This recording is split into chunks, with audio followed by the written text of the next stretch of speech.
안녕하세요. 이상한 나라의 앨리스입니다. 반갑습니다. 아침마다 출근하면 반갑습니다 라는 말을 제일 많이 하는 것 같아요. 언제나 사람을 만나는 건 반가운 일인 것 같습니다. 오늘은 제가 저희가 주제를 정한 건요, 어떻게 늙고 싶으세요? 라는 주제입니다. 제가 저번에도 말씀드렸다시피 저는 방문요양센터를 운영하고 있잖아요. 그래서 노인들을 가장 많이 접해요. 그런데 오늘도 할머니를 한번 만나고 왔지만 나는 어떻게 늙어야 하지? 이런 생각들을 제일 많이 하는 것 같거든요. 근데 제가 말씀드렸다시피 공황장애를 앓고 있고 약간의 우울증도 있고 그러다 보니 노인들을 만날 때마다 사실은 마음이 너무 무거울 때가 많았어요. 근데 지금은 제가 진짜 열심히 견디고 있거든요. 그러다 보니까 그래 괜찮아, 잘 늙으면 되지 라고 생각을 해요.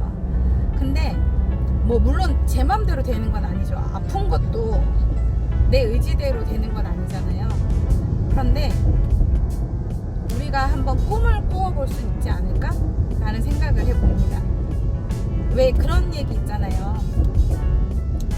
뭐 예를 들면 아빠가 엄마가 뭐 노름을 했다, 뭐 술을 많이 드신다, 그래서 그 모습을 보고 자란 나는 그렇게 살지 말아야지 라는 다짐 속에 사는 사람들 많잖아요. 그런데 나중에 어느 순간 보니 나도 그렇게 살고 있더군, 이런 경우도 많잖아요. 근데 그렇게 살지 않기 위해서 정말 결심을 하고 노력을 하고 사는 게 정말 중요하다는 생각을 합니다. 어떻게 늙고 싶으세요? 저는 배려 많이 할 줄 알고 눈치를 느낄 줄 아는 사람으로 늙고 싶어요. 내가 지금 이렇게 말하면 저 사람이 불쾌할 수도 있겠구나, 불편할 수도 있겠구나 라는 생각을 할 수 있는 노인으로 저는 그렇게 늙고 싶습니다. 저희 신랑은 나이가 먹으면 조금 편안하게 살고 싶대요. 우리나라는 노인 인구가 점점 많아지면서 노인들이 일자리를 계속 일하잖아요. 70대, 뭐 어떤 분은 80대 초반까지도 계속 일을 하시잖아요. 그런 거 보면 저희 신랑은 우리나라 너무 일만 많이 시키는 나라인 것 같아 라는 말을 종종 하거든요.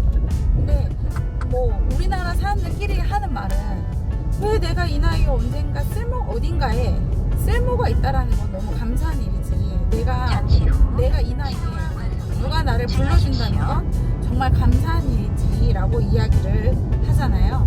그래서 저는 말씀드리고 싶어요.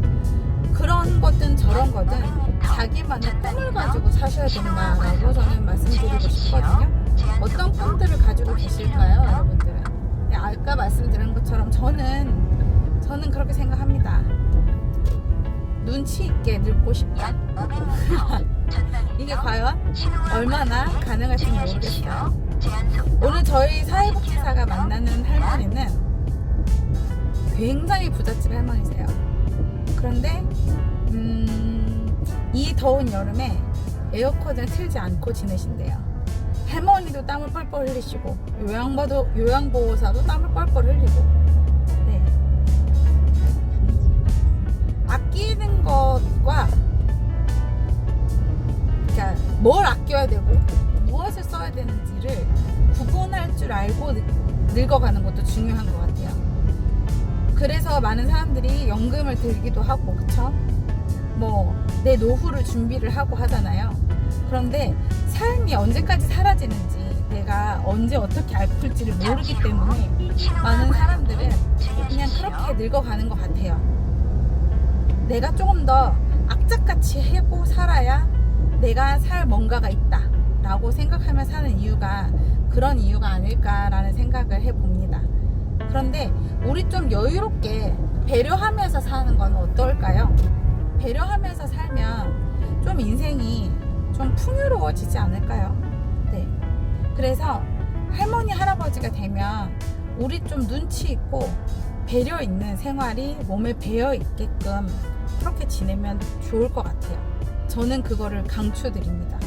여러분 어떤 생각을 갖고 계신가요? 우아하게 늙고 싶고 좀 뭐랄까 품위 있게 늙고 싶고 너무 좋죠. 네, 돈 걱정 별로 안 하고 살고 싶고 자녀들이 나를 버리지 않았으면 좋겠고 네, 그래서 저는 자녀가 딸 한 명이거든요.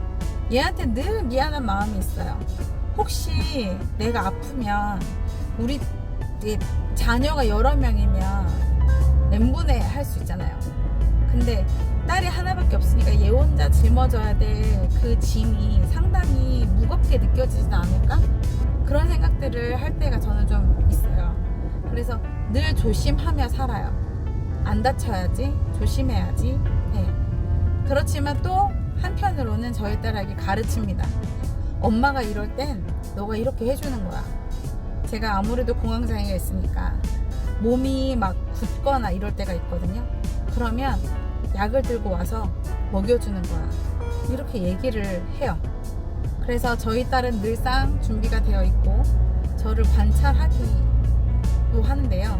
뭐 어쨌든 내가 자식들한테 바랄 건 바라고 대신에 해줄 수 있는 건 해주고 나이가 점점 들어가는 사람의 모습이 되어야 되지 않을까 하는 생각을 합니다.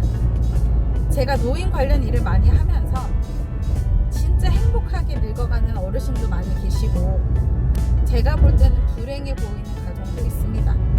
그런데 남이 볼 때 어떻다를 떠나서 내 스스로가 행복하다면 사실 그걸로 된 거 아닐까요? 그게 1순위일 것 같고 그 다음에 두 번째는 누가 봐도 행복해 보이는 나만 행복한 게 아니고 누가 봐도 아, 저 사람 정말 행복하게 잘 살고 있구나 라고 느껴질 수 있게끔 사는 것도 행복한 것 같고요. 그렇기 위해서 지금 나는 어떤 마음가짐으로 내 노후를 준비해야 되는가, 그것이 과연 물질만은 아닌 것 같다 라는 생각을 저는 살짝 해봅니다. 물질 엄청 중요한데 그것도 그거지만 돈만 막 움켜쥐고 사는 사람 중에서 베풀 줄 모르는 사람 상당히 많더라는 거예요.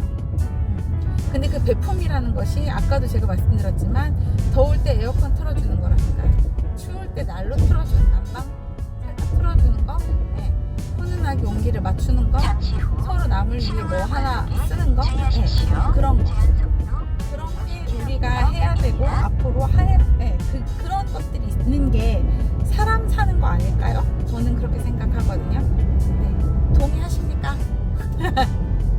오늘은 여기까지 하겠습니다. 우리 어떻게 살지를 한번 오늘 밤에는 생각을 해보시고요.